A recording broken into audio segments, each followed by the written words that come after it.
శ్రీమాత్రే నమః. మనం ఇలాంటి మాటలు మాట్లాడితే ఇంట్లోకి దరిద్ర దేవత వస్తుంది. జాగ్రత్త. ప్రస్తుత సమాజంలోని ప్రతి మనిషి ఆర్థికంగా ఎదగాలని, అందరిలోనూ గౌరవంగా జీవించాలని ఎప్పుడూ అనుకుంటూ ఉంటాడు. ఆర్థికంగా ఎదగడానికి మరియు సమాజంలో గౌరవం పొందాలి అంటే ఖచ్చితంగా ఉండాల్సిన కొన్ని గుణాలలో డబ్బు కూడా ఒకటి అని దాదాపు చాలామందికి తెలుసు. అలాంటి డబ్బుకు ఆదిదేవత అయిన లక్ష్మీదేవి కటాక్షం కోసం ప్రజలు చేయని ప్రయత్నమే ఉండదు. జీవితంలో సంపదలు, ఐశ్వర్యాలు కలగాలని అందరూ మనస్ఫూర్తిగా కోరుకుంటూ ఉంటారు. డబ్బుల కోసం పూజలు, వ్రతాలు చేసేవారు కూడా ఉన్నారు. ఎన్ని చేసినా కొంతమంది ఇళ్లలో అసలు డబ్బు నిలవదు.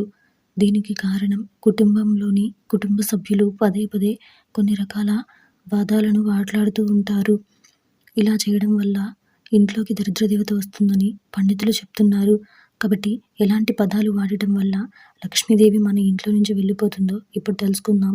మీరు ఇలాగే మరిన్ని మంచి విషయాలు తెలుసుకోవాలి అనుకుంటే మన ఛానల్ని సబ్స్క్రైబ్ చేసుకోండి. అలాగే ఈ వీడియోని ఒక లైక్ చేయండి. మీ ఫ్రెండ్స్ అండ్ ఫ్యామిలీ మెంబర్స్కి షేర్ చేయండి.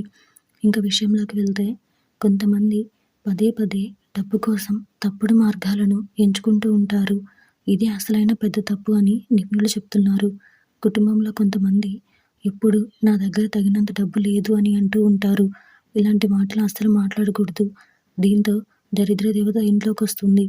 అలా కాకుండా లక్ష్మీదేవి అనుగ్రహం కోసం పాటించాల్సిన మొదటి నియమం నా దగ్గర ఏమీ లేదు అని ఎప్పుడూ అనకూడదు. ఇంకొంతమంది డబ్బు లేకపోవడంపై ఎక్కువగా ఆందోళన పడుతూ ఉంటారు. అంతేకాకుండా సుసంపన్నంగా ఉన్నారని చూపించేది ఏది మీ వద్ద లేదని చెబుతూ బాధపడుతూ ఉంటారు.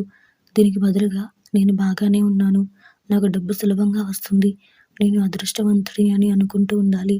అప్పుడే దరిద్ర దేవత మన ధైర్యానికి భయపడి ఇంటి నుంచి వెళ్ళిపోతుంది. దీనితో పాటు లక్ష్మీదేవి అనుగ్రహం కూడా కలిగి కుటుంబం అభివృద్ధిలోకి వస్తుంది.